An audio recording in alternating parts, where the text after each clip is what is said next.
Hi అండి, అందరికీ నమస్తే. నేను మీ సునీల్ మద్దాల. ఏంటంటే ఏదైతే ఇప్పుడు వరకు విజయవాడ వరద ముంపు ప్రాంతాలు ఉన్నాయో, వరదతోటి విజయవాడ మొత్తం అల్లకల్లోలం అయిపోయిందో, దానికి కారణమైన బుడమేరు గురించి మాట్లాడబోతున్నామండి. ఆ బుడమేరులో పడ్డ గండ్లి గురించి మాట్లాడబోతున్నాం.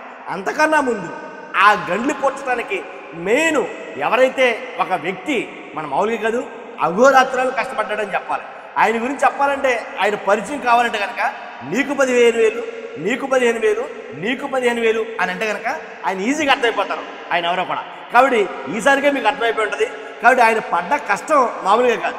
ఇక మీదట ఏంటంటే ఇప్పుడు వరకు ఆయనకి నిమ్మల రామానాయుడు గారు అని అంటే నీకు 15,000 అనే మాట గుర్తొచ్చింది. ఇక ఆ మాట మర్చిపోతారా ఆంధ్రప్రదేశ్ ప్రజలు అని అంటే కనుక దాని గురించి తెలుసుకునే ముందు ప్లీజ్ మీ బాధ్యతగా ఇన్ఫర్మేషన్ ఉన్న వీడియో కాబట్టి మీ బాధ్యతగా ఫస్ట్ లైక్ అయితే చేయండి.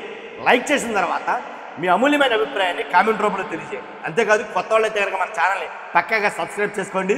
ప్రజల సమస్యల మీదే వీడియోలు వస్తూ ఉంటాయి, దాంట్లో ఎలాంటి డౌట్ లేదు. కాబట్టి నాకు మోటివేషన్ కూడా ఉంది. మీ బాధ్యత ఏంటి ఈ వీడియోని షేర్ చేయడం కూడా. కాబట్టి లైక్ చేయండి. ఏంటంటే నీటిపారుదల శాఖ మంత్రి విజయవాడ మొత్తం కూడాను ఆ నీటిపారుదల శాఖ మంత్రి మీదే ఆధారపడిందని చెప్పాలా. ఎవరన్నా చెప్పాను కదా ఆల్రెడీ, నిమ్మల రామానాయుడు. కాబట్టి ఆయన నిజంగా కూటమి ప్రభుత్వం వచ్చిన తర్వాత భయంకరంగా అయితే కనుక ఆయన వైరల్ అయ్యారండి. ఎలా అంటే ఎప్పుడైతే ఆయన ఎన్నికల హామీల్లో వాగ్దానంలో భాగంగా ఆయన పిల్లలందరినీ పిలిచి ఎక్కడ చూసినా సరే నీకు 15, నీకు 15,000, నీకు 15,000, నీకు 15,000, నీకు 15,000 అని, ఇంకో పిల్లలు వస్తే ఆ పిల్లలు కూడా నీకు 15,000 అని ఆయన అసలు మన మామూలుగా ట్రెండ్ అవ్వాల, భయంకరంగా ట్రెండ్ అయ్యారనమాట. కాబట్టి ప్రతిపక్షాల కాడి నుంచి మొత్తం అందరూ ఒకళ్ళు కాదు ఏంటి ఎవరు మాట్లాడినా మీ పార్టీ ఎమ్మెల్యే ఎవరైతే ఉన్నారో ఆయన మాట్లాడిన నిమ్మల రామానాయుడు గారు మాట్లాడిన మాట గుర్తుందా మీకు? కాబట్టి అమ్మఒడి కాస్త ఏంటి అమ్మకు 100 మంది పేరు చెప్పి నీకు 15,000, నీకు 15,000 అని చెప్పేసి ఆయన చెప్పడం జరిగింది. మరి ఆ వాగ్దానం మాట ఏమైంది? ఆయన ట్యాగ్ చేస్తూ బీభత్సమైనటువంటి వైర్ అనేది చేశారు. కాబట్టి అంతా ఒకేసారి వాస్తవంగా అయితే కనుక నీకు 15,000 తోటే భయంకరంగా ట్రెండింగ్లోకి వచ్చారు. ఒక తెలుగు రాష్ట్రం కాదు, 2 తెలుగు రాష్ట్రాల్లో నిమ్మల రామానాయుడు అంటే తెలియని వ్యక్తి లేరు. ఇంతవరకు వాస్తవమే కదా. కాబట్టి ఇప్పుడు ఏం జరిగిందంటే కనుక విజయవాడలో వచ్చిన భయంకరమైన వరద, ఆ వరద దేనివల్ల వచ్చిందంటే కనుక బుడమేరు. వాస్తవంగా అయితే కనుక ఆ బుడమేరులో నీరు విజయవాడలో రావడానికి కారణం ఏంటంటే కానీ అటు పక్కన ఎవరైతే రాధాకృష్ణ గారు ఉన్నారో ఆంధ్రజ్యోతి, కాబట్టి ఆయనకి ఏదో పవర్ ప్లాంట్ ఉంది కాబట్టి ఆ పవర్ ప్లాంట్ అటు వెళ్తే కనుక మొత్తం పవర్ ప్లాంట్ అంతా మునిగిపోతున్నారు. కాబట్టి అటువైపుకి వెళ్ళకుండా ఏంటి ఇటువైపు రావడం వల్ల, అలాగే గండి పట్టడం వల్ల కూడా విజయవాడలోకి వరద రావడం వల్ల నేను మొత్తం విజయవాడ మొత్తం కూడా సింగ్ నగర్ కాడి నుంచి మొత్తం అన్ని ప్రాంతాలు కూడా మునిగిపోవడం, ఏదో సింగ్ నగర్, కండ్రిక, పాయకరాపురం ఇలా మొత్తం అన్ని కూడా మునిగిపోవడం జరిగింది. కాబట్టి నానా అవస్థలు పడ్డారు. ఇలాంటి టైంలో బుడమేరు మీద పడ్డ కుడివైపు ఎడమ కాలువకు పడ్డ గండ్లు పోడ్చడానికి నిజంగా మన మారుకదు చాలా యుద్ధ ప్రాతిపదికన ఒక యుద్ధమే జరిగింది అక్కడ. ఆ గండ్లు పోడ్చడం సామాన్యమైన విషయం కాదు. గండి అంటే ఏదో చిన్నదో చిన్నదో అనుకుంటే పొరపాటే. ఒక్కొక్కటి 100 మీటర్లు ఉన్న గండ్లు. వాస్తవంగా కూడా ఏ ప్రభుత్వానికైనా అది కష్టతరమైనటువంటి విషయమే. ఎలాంటి పరిస్థితులు అంటే ఆల్రెడీ వరద ఉంది, ఓ పక్క నుంచి వర్షం ఎడతెరిపి లేకుండా కురుస్తుంది. ఇలాంటి సందర్భంలో ఆ గండ్లు పోడ్చడం మన మామూలు విషయం కాదు. కాబట్టి 4 రోజులు కష్టపడి బుడమేరు వాగుకు పడ్డ ఏదైతే గండి పూడ్చివేశారు, బుడమేరు ఎడమ కాలువకు గండి పూడ్చడం సింగనగర్ వాసులకే చాలా మట్టికి ఊరట తీసుకున్నారు అని చెప్పొచ్చు. ఎందుకంటే 4 రోజులుగా రెస్క్యూ ఆపరేషన్ మిలిటరీ వాళ్ళు కూడా దిగి రాత్రి పగలు తేడా లేకుండా 100 మీటర్ల గంటలు పూడ్చారు.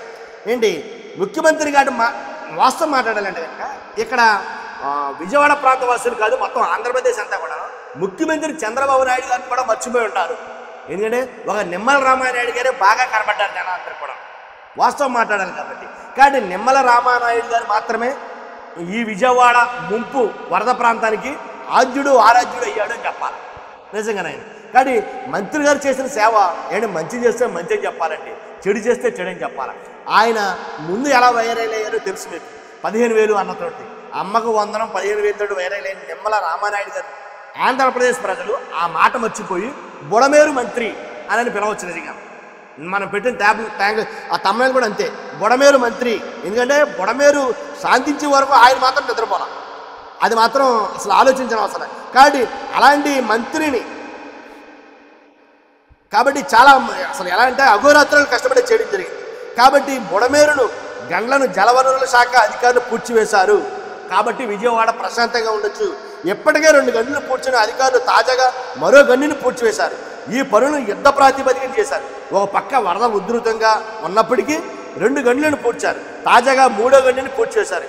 ఈ విషయంలో ఓవైపు ఏజెన్సీలు, మరోవైపు ఆర్మీ జవాన్లు నిజంగా వాళ్ళకు కూడా సెల్యూట్ చేయాలండి ధర్మం ప్రకారంగా.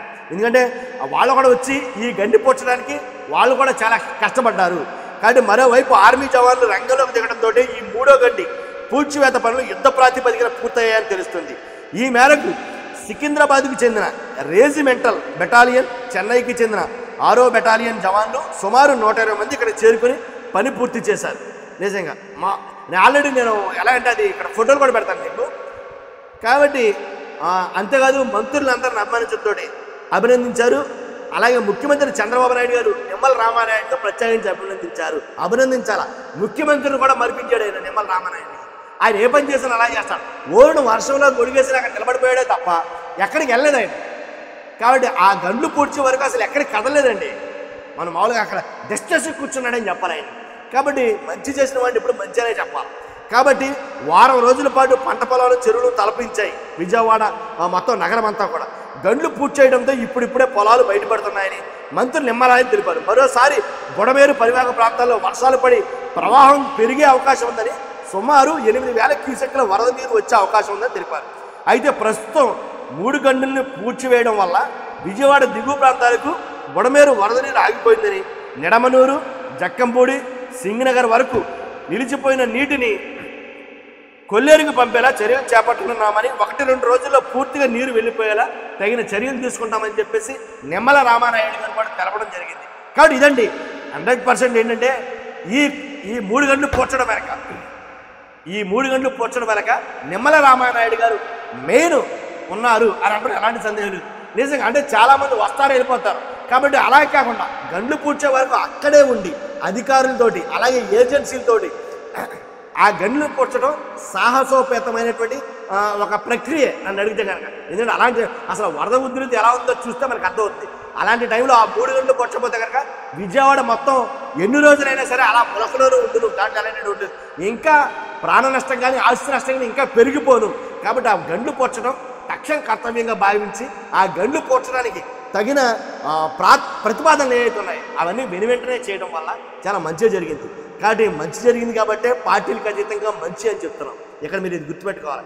నిమ్మల రామానాయుడు గారు 100% అక్కడే ఉండి కదలకుండా, నేననే కాదండి, ఏ మెయిన్ స్ట్రీమ్ ఛానల్ చూసినా సరే ముఖ్యమంత్రి గారి గురించి చెప్పలా, చంద్రబాబు నాయుడు గారి గురించి చెప్పలా, ఓన్లీ నిమ్మల రామానాయుడు గురించి చెప్పారు.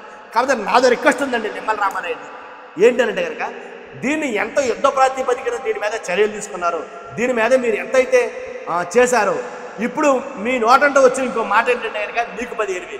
కాబట్టి ఆ అమ్మకు వందనం కూడా అంతే గట్టిగా పట్టుకుని మీరు ముఖ్యమంత్రి గారితో దెబ్బలాడతారో ఏం చేస్తారో తెలియదు. కానీ మొత్తానికి ప్రజలకు అంటే తల్లులు ఎంతమంది అయితే ఉన్నారో ఆ తల్లులకి అందరికీ అమ్మకు వందనం ఆ డబ్బులు జమ అయ్యేలా చెయ్యాలి అనేది మన ఛానల్ నుంచి మనం అడుగుతున్నమాట. చూస్తున్న మీరు అందరూ కూడా మర్చిపోవద్దు. 100% మీ అమూల్యమైన అభిప్రాయాన్ని కామెంట్ రూపంలో తెలియజేయండి. అంతకన్నా ముందు మీ బాధ్యతగా లైక్ అయితే చేయండి, సబ్స్క్రైబ్ చేయండి, షేర్ చేయండి. Thank you very much.